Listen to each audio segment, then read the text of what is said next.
सामान्य मानसिकता है महाराज। महेंद्र जी, राधे राधे राधे महाराज जी। महाराज जी, मैं आपसे जानना चाहता हूँ कि ऐसा कोई सरल उपाय भजन पूजा पाठ द्वारा जिससे जीवन में शारीरिक कष्ट ना हो। महान वस्तु प्राप्ति करने के लिए किसी को ऐसा प्रश्न नहीं करना चाहिए कि हमें कष्ट ना हो। वो कभी महान वस्तु को प्राप्ति नहीं कर सकता। जो कष्टों से डरता है ना, वो कुछ भी नहीं कर सकता।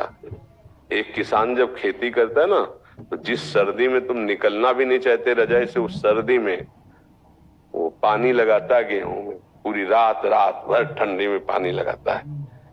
किसी भी मार्ग में राष्ट्र सैनिक है, जहां 5 मिनट नहीं खड़े हो सकते, वहां बर्फ में खड़े होकर के ड्यूटी दे रहे हैं। कष्ट ना मिले और मैं कोई महान बन जाऊं, ये तो मुझे मजाक वाली बात लगती है। और ऐसे कायर पुरुष कभी महान नहीं हुआ करते। पक्की बात समझ लो, ऐसे कायर पुरुष कभी महान नहीं हुआ करते। चाहे देशभक्ति हो, चाहे भगवान की भक्ति हो, चाहे किसी भी मार्ग में हो। जो ये सोचते हैं कि मुझे कष्ट ना पड़े और मैं सुख पूर्वक परम पद में पहुंच जाऊं, तो मुझे लगता है ये कायरता उसको परम पद क्या, उसको खड़े होने की भी सामर्थ्य छीन लेगी। वो कहीं भी खड़े होने की सामर्थ्य नहीं रह जाएगी, टिकेगा नहीं। काम क्रोध लोभ मोह मद मत्सर ये हर समय हृदय को जलाते रहते हैं, कैसे टिक पाओगे। ये मार्ग में चलने के लिए ऐसे चला जाता है कि मैं आपको चाहूं और आपको पाहूं, इसके लिए मुझे चाहे जितना कष्ट मिले कदम पीछे नहीं हटाऊंगा और गर्दन कटवा लूंगा, लेकिन आपको नहीं छोड़ूंगा। आप नियम लेता हूं कि आपके गले पड़ के रहूंगा। मैं आपका बच्चा हूं, अविनाशी हूं। शरीर छूट जाएगा, फिर मिलेगा, फिर रगड़ कोटि जन्म लग रगड़ हमारी, बरौ सम्मुनत रहूं कुमारी। ये तो मुझे समझे नहीं आया कि मुझे कष्ट न हो। अरे किस डिपार्टमेंट में ऐसा है, किस डिपार्टमेंट में जहां कष्ट के शब्द का कि कष्ट नहीं, आप आ जाइए मौत से रहिए। किसी भी डिपार्टमेंट में कष्ट शब्द से घबराने वाला कायर पुरुष कैसे कुछ बन सकता है।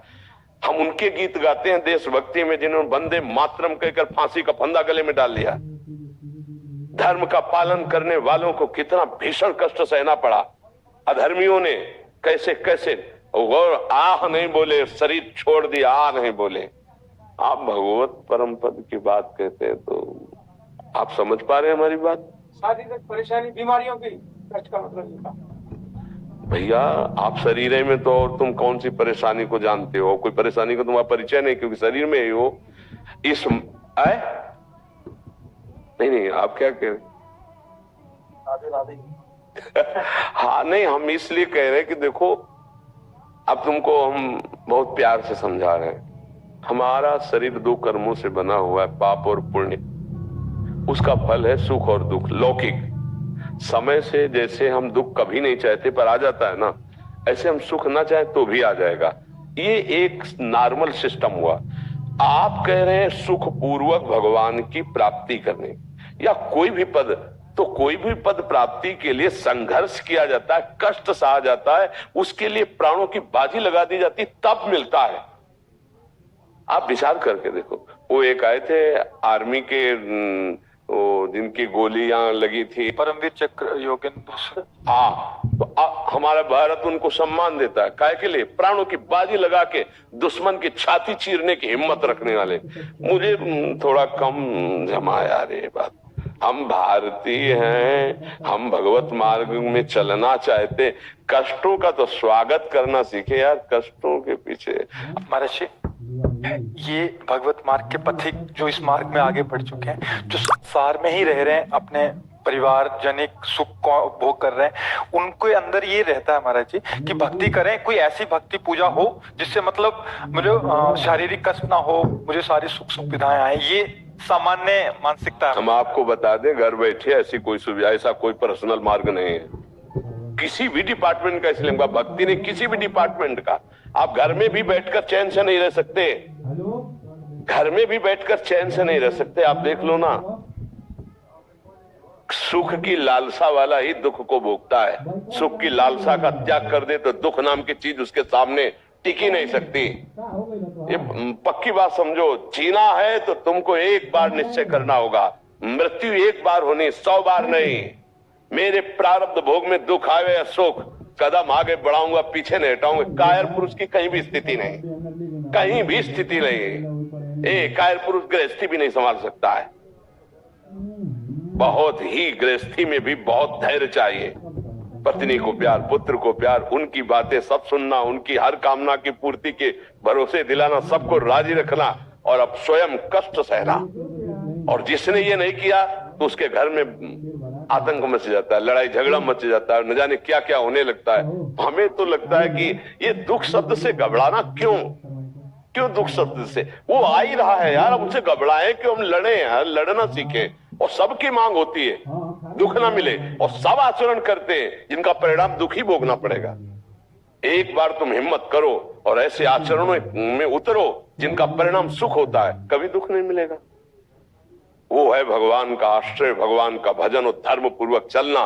पर धर्म पूर्वक चलने में ये कष्ट तो सहना पड़ेगा। आप विचार करके देखो, साक्षात धर्म अवतार ले रहे हैं धर्मराज के रूप में, कितना कष्ट सहना पड़ा। साक्षात भगवान अवतार ले रहे हैं, 14 वर्ष नंगे पैर बन बन भटकना पड़ा। साक्षात भगवान अवतार ले रहे हैं, देवकी नंदन कंस के कारागार में। यार मतलब समझो इन चरित्रों को पढ़कर, इन बातों को पढ़कर, बड़े बड़े महात्माओं के शरीर में भीषण भीषण पीड़ाएं हैं, कर्मों का परिणाम उनके शरीरों में, किसी कैंसर, किसी किडनी फेल, किसी ये डरना थोड़ी है आगे। अब हमको ये तुम शरीर नहीं हो भैया, ये छूटेगा, ये दो कर्मों के परिणाम से बना, इसमें दुख भी आएगा, इसमें सुख भी आएगा, और ये एक समय ऐसा आएगा कि आपसे अलग हो जाएगा। मुझे लगता है नाम जप करो, राधा राधा राधा, और खूब धर्म पूर्वक धन कमाओ, परिवार की सेवा, समाज की सेवा, कष्ट चाहे जितना मिले, कष्ट की परवाह न रखो। ऐसा शब्द बोलोगे तो फिर बेड़ा पार हो जाए। कष्ट से घबराओगे तो कष्ट घेर लेंगे। कायरता हमारे जीवन को नष्ट कर देती है, संघर्ष हमारे जीवन को प्रकाशित करता है। दो लकड़ियों को बार बार घर्षण करो तो अग्नि पैदा हो जाएगी। विचार करके देखो, अगर हम नाम जप करेंगे अपनी जिह्वा से तो आध्यात्मिक शक्ति प्रबल हो जाएगी, हमारा काम बन जाएगा। ये डरपोक जीवन नहीं होना चाहिए भाई, डरपोक जीवन नहीं होना। परम सुख की प्राप्ति के लिए हमें दुख उठाना पड़ेगा। हम आपको कहते हैं कि 1 वर्ष खाना पाना है, भोजन पाना है, तो वो किसान कितनी मेहनत करता है उसके पर विचार कीजिए, तब 1 वर्ष का भोजन वो निकाल पाता है उस जमीन से। किसी भी विषय में आप देखिए, कहां सुख पूर्वक कोई वस्तु की प्राप्ति होती है? किसी भी मेहनत करना पड़ता है, मेहनत में दुख सुख सहना पड़ता है, कष्ट होता है, फावड़ा चलाता है, हाथों में छाले पड़ जाते हैं, न जाने कितना धूप हो उसको कोई परवाह नहीं। हर जगह आप देखो, ये तो शब्द बहुत कमजोर कर देगा कि मुझे दुख सहने की। हाँ, ये जरूर है कि प्रभु से सामर्थ्य मांगे कि मुझे दुख सहने की सामर्थ्य देना और अपने मार्ग में चलने की देना। नहीं तो हम लोग हार जाएंगे अगर सुख की केवल बात रखेंगे। यहाँ सुख नहीं है। इसका नाम जानते हो क्या? जैसे दुकान में ऊपर लगा मिष्ठान भंडार लिखा हो, आप मेडिकल स्टोर में जाओ, औषधालय, तो इसका नाम भगवान ने गीता जी में क्या क्या जानते हो? दुखालयम अशाश्वतम। ये दुखालय है, इसमें दुख मिलेगा भाई। इसमें सुख भी लेबिल सुख की है लेकिन अंदर दुख है। यहां हर चीज दुख है, बस कुछ में लेबिल लगी है सुख की, पर अंदर माल पूरा दुख का भरा हुआ है। आप देख लीजिए, पूरा विवेक रूपी आंख से देख लीजिए, दुख ही दुख है। किसको सुख है? लगता था कि ब्याह हो जाएगा, नौकरी लग जाएगी, यार बढ़िया मौत से जीवन काटेंगे, वो सब हो गया, लेकिन दुख मिटा क्या? सुख की चाव मिटी क्या? तो मुझे लगता है कि वास्तविक सुख भगवान का आश्रय लेकर धर्म पूर्वक चलो और कष्ट को ललकार कर सहो, वीरता पूर्वक। आओ तुम, हम तुम्हारा स्वागत करते हैं, हम कभी गर्दन नहीं झुकाएंगे तुम्हारे सामने। ये अविनाशी के बच्चा हो यार, ऐसी कमजोरी ठीक नहीं है। शरीर तो छूटेगा ये आज की कल, लेकिन अगर हम डर के छोड़ा तो फिर जीवन का रहस्य क्या? निडर होके मरेंगे, धर्म पे मरेंगे, हर कष्ट सहेंगे, वो कष्ट